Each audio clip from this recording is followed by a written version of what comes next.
今日はラダイトさんから新発売されたテックドローというシャーペンをいただいたので、忖度せずに正直な感想を皆さんにご紹介していこうと思います。ラダイトは主に筆箱を販売しているメーカーさんなんですけれども、この度筆記具業界にも進出されたということで、今かなり話題になっているシャーペンですね。こちらのシャーペンのコンセプトがより細く、より書きやすく、よりモダンにということで、とにかく細いのが特徴の製図用シャーペンとなっています。値段は1600円プラス消費税となっていて、結構いいお値段がしますね。軸の直径は 7.4mm となっていて、一般的なシャーペンはだいたい 10mm ぐらいなので、軸の断面積で考えると普通のペンの半分ぐらいになっていますね。そういう意味ではかなり革新的なシャーペンです。ペンテルのグラフ線だったりスマッシュはかなり細い部類に入るんですけれども、それと比べても細さが際立っています。これまで自分が集めてきた製図用シャーペンの中で、おそらく一番細いグラフペンシルや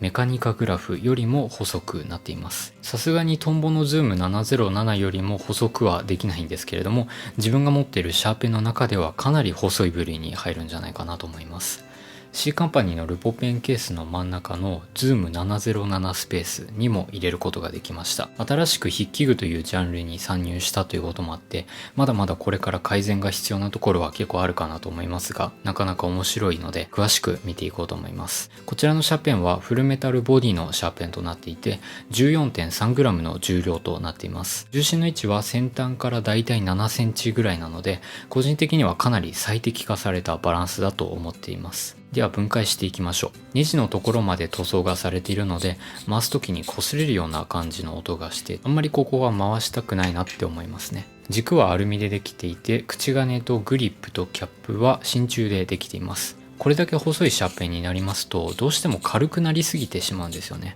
シャーペンっていうのは軽ければいいというわけじゃなくて、程よい重量感が大切です。なのでグリップまでアルミにしてしまうと、アルミという素材はかなり軽いので、軽くなりすぎてしまったり、重心が高くなってしまいます。なのであえてグリップには比重の大きい真鍮を使って重量と重心バランスを最適化しているんじゃないかなと勝手に考えています。ありがたいことに 0.5mm と 0.3mm の2種類の神経を送っていただいたんですけれども、神経によって軸の色が変わってきます。0.5mm はトレントシルバーのみで、 0.3mm はブラックストークのみとなっています。神経によってペンの色が変わるのは、見分けがつきやすいという面ではすごく嬉しいんですけれども、神経によってこの色っていう風に色が決まってしまうので、結構そこは不便だなと思いました。なのでそれぞれの神経に対してブラックとシルバーの2色ずつラインナップしてほしかったなっていうのが正直な感想です。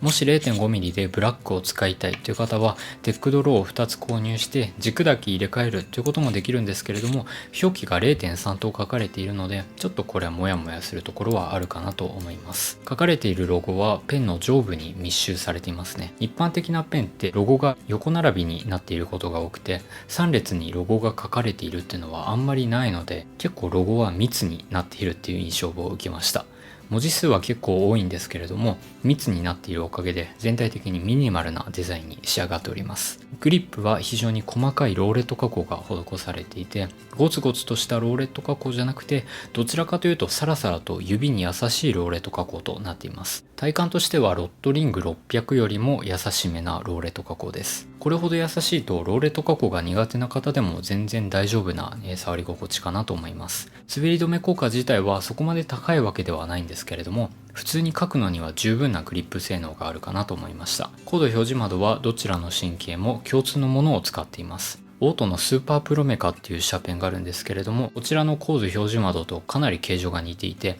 OEM 生産という形をおそらく取っているんじゃないかなというふうに思います。全体的なデザインはすごくかっこいいなというふうに思うんですけれども、個人的な感想としてキャップが長すぎてちょっと頭でっかちになってるんじゃないかなっていうふうに思ってしまうんですよね。もう少し太いペンだったらこちらのキャップの大きさで全然バランスが取れていると思うんですけれども、細い形状のペンなので最初は結構違和感を感じてしまいました。一番後ろのメッキ処理が施されたシルバーのところがちょっと余分な長さになっているんじゃないかなと思います。この長さの分定規で隠してあげると全体的なバランスとしてはちょうど良くなっているんじゃないかなっていうふうに思いました。こちらのコード表示窓はネジを緩めることでコードの変更が可能となっています。表示ができる範囲は 4H から B となっています。2B の表示がないのは正直驚きました。もし 2B の芯を主に使っている方は購入の際に注意していただきたいなと思います。消しゴムはクリーナーピンがついていました。くるっと1回転された針金はオートのスーパープロメカでも同様で互換性がありました。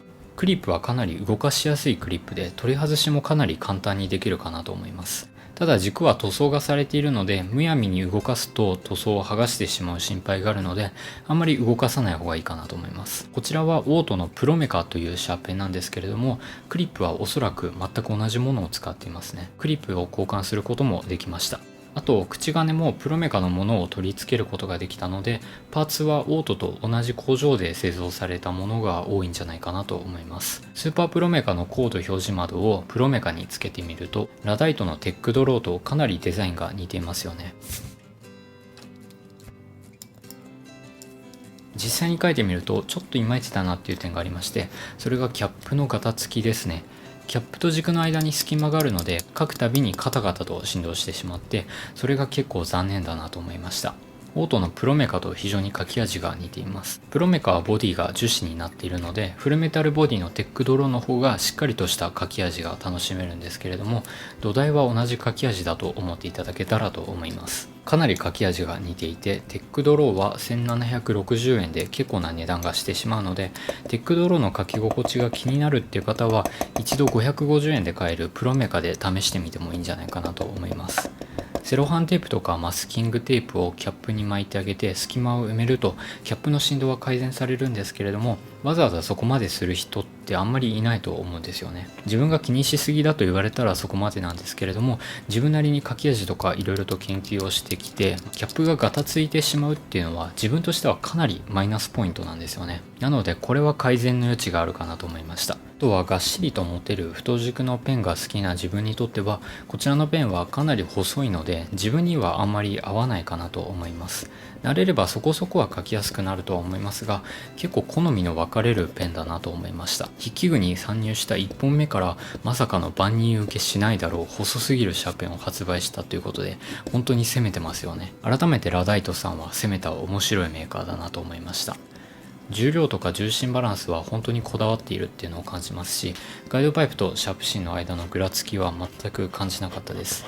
細い上に 4mm のガイドパイプが設けられているのでこれでもかというぐらい視界がいいですね。なので細かい字とか絵を描いたりするのに思い通りにペンを動かせるんじゃないかなと思います。一度キャップのところをテープで補強してしまえばかなり安定した筆記が可能となっていてフルメタルボディのガシガシと、した感触が伝わってくるのも書いていて楽しいかなと思いました。1000円ぐらいならぜひ試してみてくださいと言いたいところなんですけれども、